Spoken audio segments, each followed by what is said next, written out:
পারমিতা তখনও ফোন কানে চেপে ধরে রেখেছে। চুপচাপ যেন সয়ে যাচ্ছিল ছেলের একের পর এক প্রশ্নবাণ। জবাব দিতে নিল অতনু বুঝে যাবে সব। সে তো আর এপাশ থেকে জানতে পারছে না যে ওপাশে কে আছে। যদি হাত থেকে ফোন কেড়ে নিয়ে কিছু উল্টো শুনিয়ে দেয় তো দূরদেশে থাকা ছেলেটার খারাপ লাগবে। অতনু চোখের ইশারায় জানতে চায় যে কলের অপর প্রান্তে থাকা ব্যক্তিটি কি কথা বলছে। পারমিতা শুকনো হেসে মাথা নেড়ে বোঝায় যে তেমন কিছু না।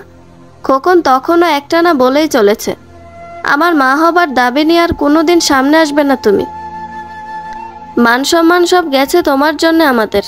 আমি বিদেশে পড়তে গিয়ে তো তাহলে দেখছি ভালোই সুবিধা হয়েছে।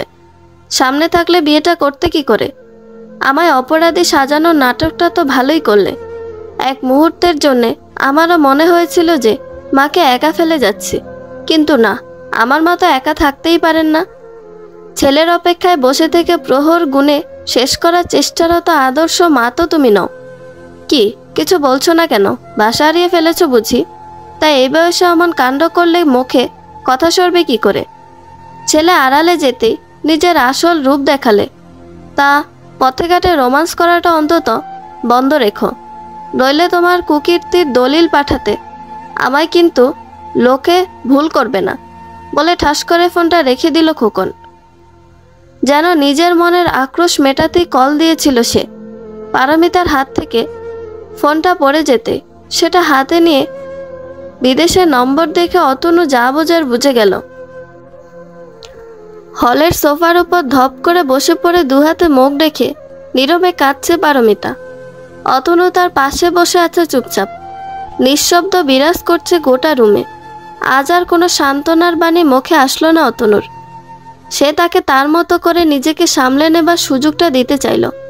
শত হলেও মায়ের মন, পুত্রের জন্য যে কাঁদবে সে তো স্বাভাবিক। তার কিছু বলাই না বলাই কি ওর কষ্ট কমবে? বরং ছেলের বিরুদ্ধে কিছু শুনে আরো খারাপ লাগবে। খানিকক্ষণ পর সে পারমিতাকে কাছে টেনে তার পিঠে হাত বুলিয়ে দিতে দিতে বলল, সবাইকে একটু সময় দাও। একটা খবর শুনে দূর থেকে রিয়াক্ট করা এক জিনিস, আর যারা ফেস করে তারাই জানে জীবনে কারোকে পাশে পাওয়াটা কত জরুরি। সময়ের সাথে সাথে সবাই নিজ থেকে বুঝে যাবে সব। কারোকে কিছু এক্সপ্লেন করার দরকার নেই তোমার। খোকনের নামটা উল্লেখ না করে সে যা বলার বলল। পারমিতা নিজেকে সামলে নিয়ে শাড়ির আঁচলে চোখ মুছে বলল, তুমি হাত মুখ ধুয়ে ড্রেস চেঞ্জ করে এসো ওপর থেকে, আমি খাবার বাড়ছি, তুমিও চলো বলে উঠল অতনু। পারমিতা এক পলক তাকালো তার দিকে, ফের বলল, আমি ঠিক আছি, খাবার সব ঠান্ডা হয়ে যাবে, তাড়াতাড়ি এসো। অতনু তার হাত নিজের হাতের মুঠোয় নিয়ে বলল, তোমার একা ছেড়ে যেতে ইচ্ছে করছে না। অগত্যা পারমিতাকে আসতেই হলো তাদের বেডরুমে অতনুর সাথে। অতনু ফ্রেশ হয়ে ড্রেস চেঞ্জ করে এসে দেখে খাটের এক কর্নারে বসে থেকে নিজেকে আড়াল করে পারমিতা তখনও কাঁদছে। সে হঠাৎ সামনে এসে দুহাতে তার কাঁধ ধরে তাকে মুখোমুখি দাঁড় করিয়ে ফের মুখটা তুলে বলল, তাকাও আমার দিকে। পারমিতা প্রথমে দুই একবার ইতস্তত করলেও অতনুর কণ্ঠে এমন কিছু ছিল যে সে আর না তাকিয়ে থাকতে পারল না। ওর দিকে তাকাতেই ফের ঝরঝর করে অশ্রুপাত করতে লাগলো। আবেগকে আর নিয়ন্ত্রণ করে রাখতে পারল না যেন। অতনু তার চোখের জল মুছিয়ে দিয়ে হাত টেনে তাকে ওয়াশরুমে নিয়ে গিয়ে মুখ হাত ধুয়ে দিতে লাগলো নিজের হাতে। ফের তোয়ালে দিয়ে মুখ মুছিয়ে খোপা থেকে খুলে যাওয়া চুলগুলো কানের পেছনে সরাতে সরাতে বলল, আমার সারপ্রাইজ তো জেনেই গেছ। তোমার সারপ্রাইজটা কিন্তু হাসি মুখে না দিলে নেব না আমি। এবার পারমিতা একটু হেসে তাকে আশ্বস্ত করে যে সে ঠিক আছে। তারপর দুজনে একসাথে সিঁড়ি বেয়ে নেমে ডাইনিং টেবিলে গিয়ে লাঞ্চ। তাই বুঝতে না পেরে টেনশনে ভুগে অস্থির হয়ে যায় তার অভিমান ভাঙাতে। ফের মীরা তার কাণ্ড দেখার না এসে পারে না। বেচারাকে দেখে মনে হয় তাকে বুঝি কেউ প্রাণনাশের হুমকি দিয়েছে। তাই হার্টফেল না করে বসে। সেজন্যে মীরা বলে, আম জোকিং ইয়ার, ডোন্ট বি সিরিয়াস। অ্যালেক্স বন্ধু হিসাবে ভালো, যদিও সে মীরার সহপাঠী হিসেবে ছিল না কখনো, কিন্তু তবু একটা কেসের ব্যাপারে ক্লায়েন্ট হিসেবে এসে কেস ডিসকাস করতে করতে তাদের মতো এত ভালো বন্ধুত্ব গড়ে উঠেছিল যে কেস খতম হবার পরেও তা বিদ্যমান রয়েছে। অ্যালেক্সের তরফ থেকে যদিও প্রেমের প্রস্তাব আসেনি এখনো, কিন্তু মীরা বোঝে যে সে কোন দিকে আগাতে চাইছে। তার মতামত কি হবে তা জানে না মীরা, শুধু মনে হয় অফারটা না আসাই ভালো। এই নির্মল বন্ধুত্ব সে হারাতে চায় না। কিন্তু ওর মতো আবেগী ছেলে কি না শোনার পর আর বন্ধু থাকবে? সে প্রশ্নের জবাব জানা নেই মীরার। তার ভাবনায় ডুবে গিয়ে আচমকা থেমে যাওয়া দেখে অ্যালেক্স হাত নেড়ে ইশারায় জানতে চায় কি হলো। মীরা মৃদু হেসে মাথা নেড়ে না সূচক জবাব দিয়ে মনে মনে বলে, কিছু না। রিনি বাড়ি ফিরে আসতেই মা তাকে কড়া ধমক লাগায়। কলেজে উঠতে না উঠতেই দেরি করে বাড়ি ফেরা শুরু। রোজ এভাবে দেরি হতে দেখলে কিন্তু কলেজ ছাড়িয়ে তার বিয়ে দিয়ে দেবেন। তোর বাবা জানতে পারলে কত রাগ করবেন সে খেয়াল কি আছে বলে ধমক লাগালেন রিনিকে। মার বকুনি যেন কানে যাচ্ছে না তার। স্যারের কঠিন গলায় সহজ করে বুঝিয়ে দেওয়া পড়া তাকে মুগ্ধ করেছে, আর তাই কিছুই গায়ে মাখছে না সে আজ। মাকে খুশি করতে তার অপছন্দের শোল মাছ দিয়ে এক প্লেট ভাত খেয়ে উঠল কোনো প্রকার ঘ্যান ঘ্যান না করে।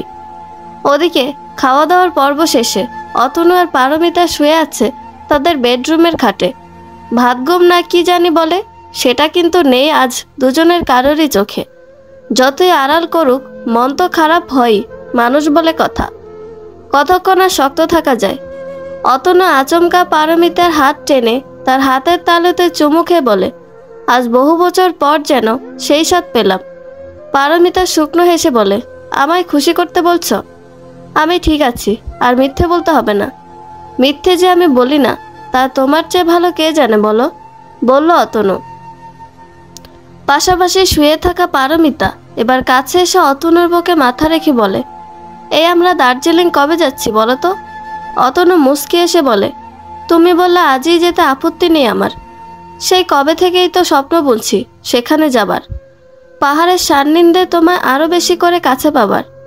পারমিতা মৃদু হেসে অতনুর বুকে মুখ লুকিয়ে চুপটি করে চোখ বন্ধ অবস্থায় পড়ে থাকে, যেন ঘুমের ভান ধরে। বিকেল গড়িয়ে সন্ধে হয়ে এলে পরে তাদের ঘুম ভাঙে। সারা ঘর অন্ধকার দেখে প্রথমটায় পারমিতা বুঝতে পারে না যে তারা দিনে ঘুমিয়েছিল নাকি রাতে। অতনুকে ধাক্কাতে ধাক্কাতে বলে, এই অফিস যাবে না আজ? ওঠো না, কয়টা বাজে কে জানে। অতনু ঘুমের ঘোরেই বলল, এখন থেকে কি রোজ দুবেলা অফিস করতে পাঠাবে? মানে? পারমিতা অবাক হয়ে জানতে চায়। ঠিক আছে ঠিক আছে, তুমি চাইলে সকাল সন্ধ্যা দুবার না হয় অফিসেই গেলাম। তখনই যেন আচমকা পারমিতার মনে পড়ে যে তারা লাঞ্চ করার পর শুয়েছিল। ফের নিজের জিভে কামড় দিয়ে সে বলল, ভুলে গিয়েছিলাম। আসলে দুপুরে সবার তো অভ্যেস নেই, তাই আর খেয়াল ছিল না। না না, অসুবিধে নেই। নাইট ডিউটি দিতে যদি অফিসে পাঠাতে চাও তবে সে ভিন্ন কথা। এই কদিনই অতিষ্ঠ হয়ে উঠে মনের কথা মুখ ফসকে বেরিয়ে গেছে হয়তো। অভিমানের সুরে যেন বলল অতনু, আমি সেটা মিন করে বলিনি, সত্যি বলছি, বিশ্বাস করো। করুণ আরতি ঝরে পড়ল যেন পারমিতার কণ্ঠে। অতনু তার ভয় পেয়ে যাওয়া স্বর শুনে হো হো করে হেসে বলল, আমি তো মজা করছিলাম। কি হয়েছে তোমার বলো তো? পারমিতা কিছু না বলে অন্ধকারে চুপচাপ বসে রইল, যেন ভাবছে কিছু।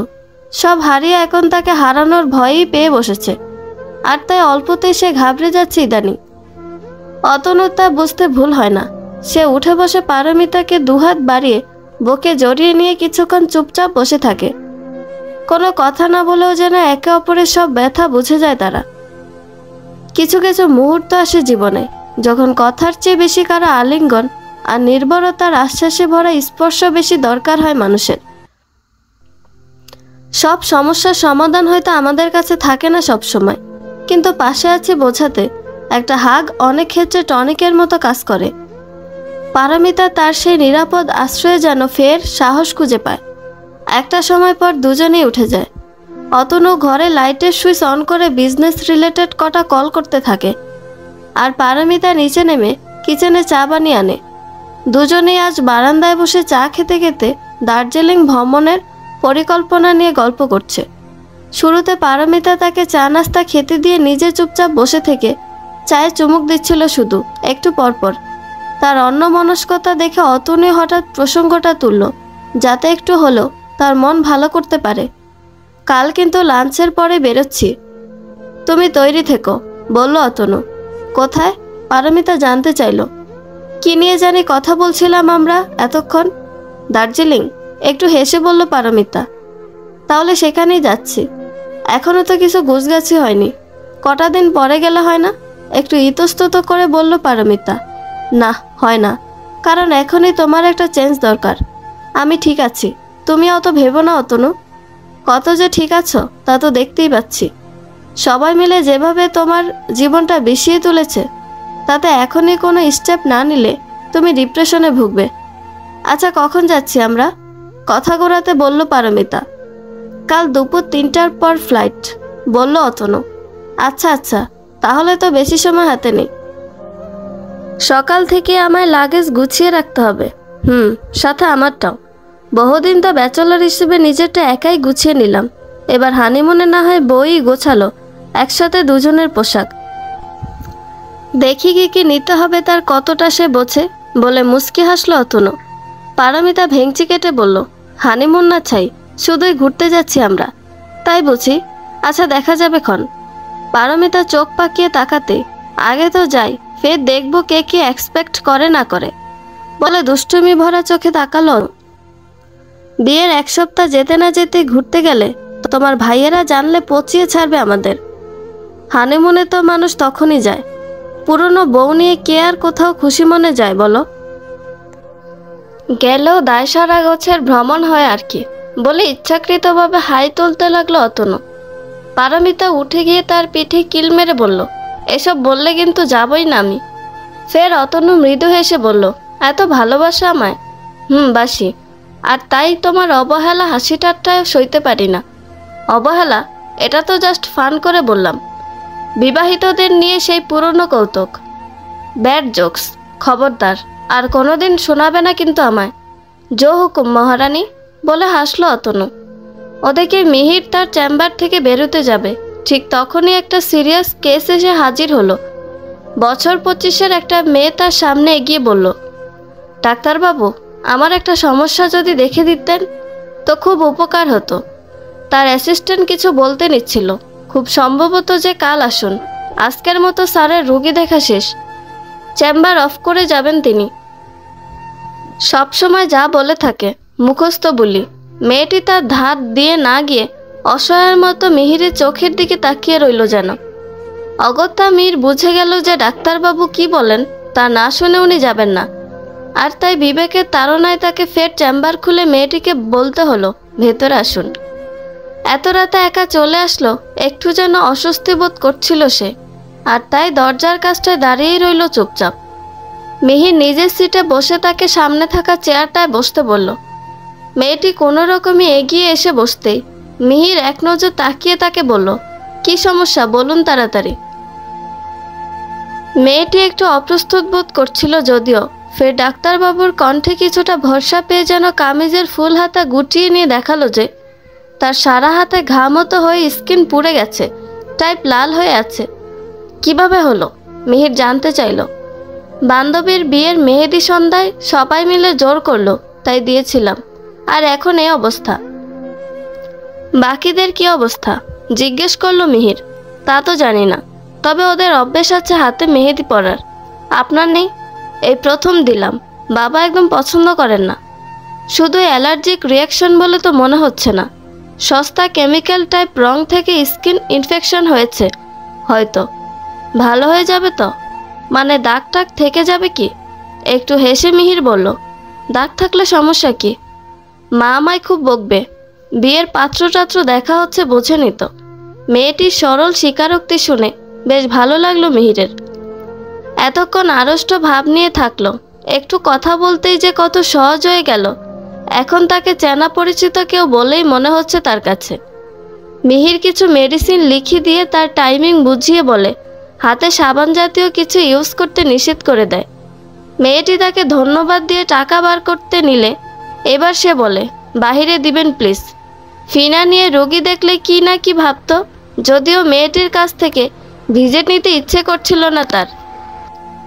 আবার কি আসতে হবে জানতে চাইল সে। ভালো হয়ে যাবে হাত, আর দাগও থাকবে না। তবুও যদি ধন্যবাদ জানাতে আসেন তবে আমি মাইন্ড করব না, বলে ফের হাসলো মিহির। মেয়েটিও এবার একটু হেসে বলল, দাগ যদি পুরোপুরি চলে যায় তবে একটা কিটক্যাট নিয়ে আসবো আপনার জন্যে। মিহির বলল, তাড়াহুড়োয় নামটাই তো জানা হলো না।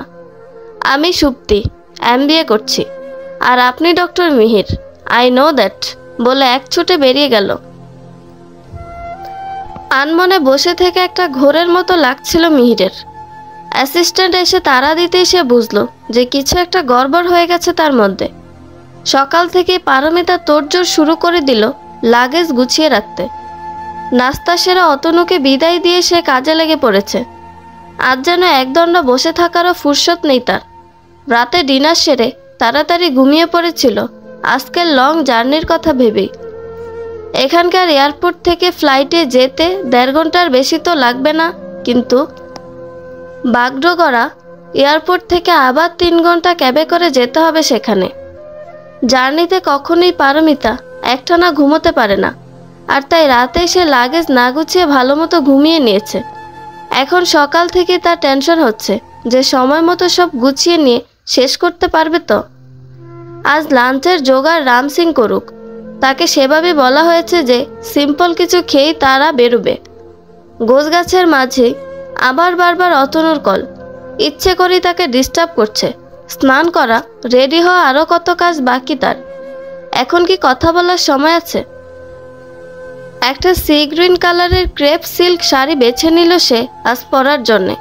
ফের শাওয়ার নিয়ে এসে লাইনার, কাজল আর ডিপ মেরুন লিপস্টিকে সেজে নিয়ে চুলগুলো স্ট্রেট ছেড়ে রাখলো। ছোট হিল জুতো পরে হ্যান্ডব্যাগে মোবাইল ভরে নিয়ে অকস্মাৎ মনে পড়ল যে অর্নামেন্টস পরতে ভুলে গেছে সে। কি হয়েছে আজকাল তার? বড় বেশি বেখেয়ালি হয়ে উঠছে সে। কানে গলায় সিলভার কালারের চেন, লকেট আর ইয়ারিং ম্যাচিং সেট পরে নিয়ে বাহাতে সিলভার রঙের ঘড়ি পরে নিল সে। পাহাড়ে দিনে গরম আর রাতে শীত ভেবে সে অনুপাতে যদিও লাগেজ গুছিয়েছে সে, তবুও শাড়ির সাথে ম্যাচ করে একটা শাল ডান দিকের কাঁধে অ্যাটাচ করে নিল সে শাড়ির সাথে। ঘর থেকে বেরিয়ে দরজার সামনে লাগেজ রেখে ডোর লক করে দিয়ে চাবিটা ব্যাগে বলল। তারপর নিজে নিচে নেমে এসে কাজের লোকেদের বললে লাগেজ নামিয়ে আনলো উপর থেকে। হলে সব রেখে লাঞ্চের আয়োজন টেবিলে সাজানো দেখে সে ভাবল যে এখন শুধু অতনু ফেরার অপেক্ষা। ডোরবেলটা বাজতেই দৌড়ে এসে দেখে অতনু এসে গেছে। তাকে রেডি দেখে হাসি মুখে চেয়ে থেকে বলল, অল সেট টু গো। তার প্রত্যুত্তরে যেন কিশোরী বয়সের মেয়েদের মতো একটুখানি লাজুক হাসি হাসলো পারমিতা। অতনু ঘরে ঢুকে হাত মুখ ধুয়ে ফ্রেশ হয়ে নিয়ে লাঞ্চ করতে বসলো পারমিতার সাথে। ঘুরতে যাওয়ার এক্সাইটমেন্টে ঠিকভাবে খাচ্ছে না দেখে অতনু তাকে বকুনি লাগালো। পারমিতা বাচ্চা মেয়েদের মতো অভিমানে গাল ফুলালো। অতনু বলল, ফ্লাইটের সময়টা কম হলেও ক্যাবে যেতে যেতে সন্ধ্যা পেরিয়ে বলতে গেলে প্রায় রাত হয়ে যাবে, তাই ঠিকভাবে খেয়ে নাও, নইলে পরে কিন্তু খিদের জ্বালায় মরবে। আমি মরতে চাইলেও বা তুমি দেবে কেন, বলে একটু হাসলো পারমিতা। তাও ঠিক, তুমি মরে গেলে হানিমুন করব কার সাথে, বলে সিরিয়াস দৃষ্টিতে তাকিয়ে রইল পারমিতার দিকে। ফের দুজনেই হেসে উঠে একসাথে। পারমিতা বলল, মাথায় শুধু ওই এক চিন্তাই ঘোরে বুঝি। তোমার সব রকম খিদের জ্বালা মেটাতে চাই আমি, যন্ত্রণায় কষ্ট পাও, তা কি করে সইবে বলো? একটু সামনের দিকে মাথাটা এগিয়ে দিয়ে কর্নার বরাবর বসে থাকা পারমিতার কানের কাছে মুখ এনে ফিসফিস করে বলে অতনু। পারমিতা তাকে ধাক্কা দিয়ে সরিয়ে বলে, বাজে কথা না বলে খাবারে মন দাও। ভালোবেসে সুখী করতে চেয়ে খারাপ হয়ে গেলাম, আর মন সে তো যাকে দেবার তাকে দিয়েই দিয়েছে, নতুন করে কোথাও দেব কি করে, বলে একটা দীর্ঘশ্বাস ছাড়লো যেন। পারমিতা নিজের ঠোঁট চেপে হেসে নিয়ে চুপচাপ শুনে যেতে লাগলো। লাঞ্চ শেষে মুখ হাত ধুয়ে ফের ড্রয়িং রুমে বসে একটু জিরিয়ে নিয়ে তারা ইনস্ট্রাকশন দিচ্ছিল। তখন তা দেখে অতনুর কিন্তু বেশ ভালো লাগছিল। সে যে তাকে তার সব কিছুকে ধীরে ধীরে আপন করে নিতে পারছে সেটা প্রকাশ পাচ্ছিল ওর অভিব্যক্তিতে। আজ ড্রাইভার ড্রাইভ করছিল আর তারা দুজন ব্যাক সিটে বসেছিল একসাথে। পাশাপাশি একটু দূরত্ব রেখেই বসলো পারমিতা। অতনু হাত বাড়িয়ে আঙুল হাঁটিয়ে একটু একটু করে সিটে রাখা পারমিতার হাতের দিকে এগুচ্ছে যেন। পারমিতা আর চোখে চেয়ে ইশারা ড্রাইভার আছে বোঝাতে চাইলে সে বোঝেও না বোঝার ভান করে একটা ড্যাম কেয়ার লুক দিতে চাইল। আঙুলে আঙুল ছোঁয়ানোর খেলায় অতনুর দিকে সে কড়া চোখে চাইলে সে নিঃশব্দে বলে, সো হোয়াট। দেখতে দেখতে গাড়ি এয়ারপোর্টে চলে আসলে পরে তারা নেমে দাঁড়াতেই ড্রাইভার মালপত্র সব নামিয়ে দিয়ে বিদায় নিয়ে চলে যায়। ট্রলি ব্যাগ ঠেলে ভেতরে ঢুকতে নিলে পারমিতার হঠাৎ মনে পড়ে যায় শেষবার যখন সে একা এসেছিল এয়ারপোর্টে, আর ভেতরে যাবার আগে অতনুকে দাঁড় করিয়ে রাজনকে কল দেবার কথা। তাকে আনমনা হয়ে যেতে দেখে অতনু জানতে চায়, কি হলো তোমার? পারমিতা মাথা নেড়ে কিছু না সুলভ একটা ইশারা করে শুকনো হাসি হাসলো যেন। ফ্লাইটে তখনও ঢের দেরি, তাই লাউঞ্জের সোফাতে বসে অপেক্ষা করতে করতে পারমিতা যেন আরও একবার ডুব দিল অতীতের সাগরে। সেদিনের সেই ভয়, আতঙ্ক আর উৎকণ্ঠা মনে হলে যেন আজও রক্ত হিমশীতল হয়ে যায় তার।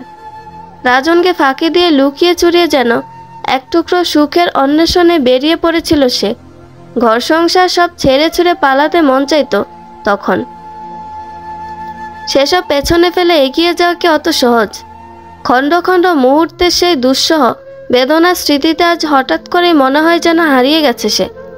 অ্যানাউন্সমেন্ট শুনে অতনু উঠে দাঁড়িয়ে তাকে তাড়া দিতে বেশ কবার ডেকে সাড়া না পেয়ে শেষ পর্যন্ত পারমিতার কাঁধে হাত রাখতেই যেন সম্বিত ফিরে তার। সে তাকাতে অতনু বলল, তুমি ঠিক আছো তো? আমার কি হবে, আমি ভালোই আছি বলে জোর করে মুখে একটা হাসি আনার চেষ্টা করলো পারমিতা। সেই কখন থেকে ডাকছি, শুনতে পাওনি দেখে বললাম। একটু গম্ভীর মুখে বলল অতনু। কিছু বলতে চেয়েছিল আমায়? জানতে চাইল পারমিতা। বলতে চেয়েছিলাম। কি কথা? আমি পাশে থাকা সত্ত্বেও যদি অন্য কিছু তোমাকে ভাবায়, তবে সেটাকে আমার নিজের ব্যর্থতা ছাড়া আর কিছুই মনে হয় না। আরেকবার অ্যানাউন্সমেন্ট শুনে পারমিতা তার জবাবে কিছু বলার খুঁজে না পেয়ে অতনুর পাশাপাশি হেঁটে এগিয়ে যাচ্ছিল নীরবে। ওদিক আজ কলেজ থেকে ফিরতেই রিনিকে কল দিল তার স্কুল লাইফের ফ্রেন্ড অনামিকা। একই কলেজে অ্যাডমিশন নিতে না পারলেও তাদের মধ্যে যোগাযোগ এখনও ভালোই আছে। সম্পর্ক টিকে থাকার মূল কারণ অনামিকার মাস্তুতো দাদা মোহিত তাদের কলেজে পড়ে দেখে সে প্রায়ই এদিকটায় আসে। মাসির বাড়ি যেতে হলে যেন তার দাদার সাথে যেতে পারে তাই। অনামিকা তাকে তার কলেজ লাইফ কেমন চলছে প্রশ্ন করতে সে জবাবে বলল, এখনো পর্যন্ত তো ডাল ভাত টাইপ চলছে একরকম, নো মাসালা ইয়ার বলে যেন কণ্ঠে মন খারাপের সুর তোলে শোনালো। হি করে হেসে উঠে অনামিকা বলল, এই রিনি, তুই আমার মোহিতদার সাথে প্রেম কর না, ভাট বকিস না তো। অত বাচ্চা ছেলেদের সাথে প্রেম করা আমার পোষাবে না। রিনির একটা স্ট্যান্ডার্ড আছে বুঝলি, মেনলি পার্সোনালিটি না হলে কারোকে ভালো লাগে না আমার। মোহিতদা বাচ্চা ছেলে, আমাদের যে 3 ইয়ার সিনিয়র, ফাইনাল দেবে সামনে। আর কত এজ গ্যাপ চাই তোর বলতো? 3 ইয়ার্স একটা এজ গ্যাপ হলো? 10 to 12 ইয়ার্স ঠিক আছে। কোন আঙ্কেলের প্রেমে পড়েছিস আমায় বলতো? রাগে স্বরে জানতে চাইল অনামিকা। খবরদার, যদি তাকে আঙ্কেল বলিস, জোর দিয়ে বলল রিনি। ওরে বাপরে, রীতিমতো থ্রেট দিচ্ছিস? তা কে সেই বুড়ো ভাম? রিনি আর কিছু বলবে যে তার আগে মা ডাকতে লাগলেন তাকে। সে চাপা স্বরে বলল, তোকে আমি পরে দেখছি, কাল আয় কলেজে বলে কলটা কাটতেই মা অগ্নিমূর্তিতে সামনে দাঁড়িয়ে সন্দেহের চোখে চেয়ে থেকে বললেন, ছোট ভাইটার যে এক্সাম, তাকে একটু অঙ্ক দেখিয়ে দিলেও তো পারিস। সারাদিন কি অত বকবক চলে, তোর ওই ফোন ভাঙবো আমি একদিন বলে গজগজ করতে করতে চলে গেলেন। রিনি যেন হাফ ছেড়ে বাঁচল যে মা বোধহয় তেমন কিছু শুনতে পায়নি আর। বাবা অফিস থেকে ফিরলে কিছু বলে দেবে না তো আবার? ফোনটা হাতছাড়া হলে এখন চরম বিপদ হবে তার। স্যারের কাছ থেকে অনেক বাহানা করে ফোন নম্বরটা বাগিয়ে এনেছে সে আজ। বাসায় পড়তে বসলে কনফিউশন দূর করতে পারে না, যখন তখন মাথা ধরে, ইজি ক্যালকুলেশনও বুঝতে প্রবলেম হয়। বাড়ি যেতে যেতে অনেকটাই গুলিয়ে ফেলি, আরও কত কি। উফ, কথার ফুলঝুরি ছুটিয়ে অসহায় দৃষ্টিতে তাকিয়ে বিশ্বাস অর্জন করে শেষ পর্যন্ত নম্বরটা আনতে পেরেছে সে। বড় ঘাটতেরা পাবলিক। আরে ছাত্রী কথা বলতে চাইছে যখন, তখন একটু কথা বললে কি খুব ক্ষতি হয়ে যাবে? রাতে পড়তে বসেই কল দেব, তখন মা দাদুর মশারি টানানোতে ব্যস্ত থাকে আর বাবা টিভি সেটের সামনে গভীর মনোযোগে খবর দেখে। নো রিক্স অ্যাট অল বলে আপন মনে হেসে ওঠে রিনি। আজ বিকেলে থেকে চেম্বারে বসে একের পর এক রোগী দেখার মাঝে মিহির বারবার ভাবছিল সুপ্তির কথা। আর কি সে আসবে, নাকি চঞ্চলতায় ঘেরা মেয়েটি তার ব্যস্ত জীবনে হঠাৎ আসা ঝড়ের মতো তাকে উড়িয়ে দিয়ে নিজের ছন্দে ভুলে যাবে সেদিনের পরিচয়। অত তাড়াতাড়ি হাতও সারবে না, সে আসবে কিনা তারও ঠিক নেই। হতাশ হয়ে ছোট করে একটা নিঃশ্বাস ফেলল মিহির। কাল গোটা রাতে তার দু চোখের পাতা যেন এক হচ্ছিল না কিছুতে। যতবার ঘুমোতে চেষ্টা করেছে সে, ততবারই যেন ওর বিদায় নেবার সময় হাসি মুখে বলা কথাগুলো কানে ভেসে আসছিল। Control Mihir, control, she is just a patient বলে নিজেকে যেন বুঝ দিতে চাইল মিহির। ওদিকে প্লেনের সিটে বসে অতনুর মুখ ভার দেখে পারমিতা বুঝল যে তার অন্যমনস্কতায় সে দুঃখ পেয়েছে হয়তো, আর তাই নিচ থেকে সরে এসে ওর কাঁধে মাথা রেখে বলল, কখনো কখনো না চাইলেও অনেক কিছু মনে এসে যায়, দূরে সরাতে চেয়েও পারি না অতনু, মাথা থেকে সেসব। যদি স্মৃতিভ্রষ্ট হতাম তবে বেঁচে যেতাম জানো, তবে তো তুমি আমাকেও ভুলে যেতে, দৃঢ় কণ্ঠে বলল অতনু। তোমায় ভোলার সাধ্য কি আমার আছে বলে মৃদু হাসল পারমিতা। যে স্মৃতিতে তোমার আমার ভালোবাসার বাস, তা ভুলে যাবার কথা তুমি ভাবলে কি করে? কণ্ঠস্বরে অভিমান ফুটে উঠল যেন অতনুর। পারমিতা নিজের হাত বাড়িয়ে অতনুর হাত টেনে নিয়ে তার কোমরে পেঁচিয়ে বলল, এইভাবে তোমার প্রেমে জড়িয়ে রেখো আমায়, তবে স্মৃতি হারালেও যেন তোমায় না হারাই কখনো। অতনু মুচকি হেসে বলল, একটুখানি রাগও করতে দেবে না আমায়? না, সবাই তো পর করে দিল, তুমিও পর করে দিলে কোথায় যাব বলো? আমি তোমায় কোনোদিন ভুল করতে পারবো না পারমিতা, জোর গলায় বলল অতনু। জানি তো, শুধু একটু যাচাই করে দেখলাম আর কি বলে হাসলো পারমিতা। তো কি পেলেন ম্যাডাম? হীরের টুকরো স্বামী আমার বলে খিলখিল করে উঠল পারমিতা। ঠিকভাবে যাচাই করেছেন তো? দেখবেন পরে না আবার কাজকে হিরে ভেবে ভুল করেছেন মনে হয়। আমি তেমন জহুরি নই যে কাঁচ আর হীরের তফাৎ বুঝতে ভুল করব। অতনুর মুখে এবার অভিমানের মেঘ সরে গিয়ে রৌদ্রোজ্জ্বল দিনের সূর্যের মতো এক টুকরো হাসির রেখা দেখা গেল। সে পারমিতাকে আষ্টে পৃষ্ঠে জড়িয়ে ধরে চোখ বন্ধ করে সিটে বসে রইল যেন একাত্ম হয়ে। বন্ধুরা, এই পর্বের সমাপ্তি এখানেই। গল্প সম্পর্কে কোনো মতামত জানানোর থাকলে কমেন্ট করতে পারেন, এবং গল্পের বাকি অংশ শোনার জন্য আমাদের চ্যানেলটি সাবস্ক্রাইব করে আমাদের পাশেই থাকবেন। ধন্যবাদ সবাইকে, ভালো থাকবেন।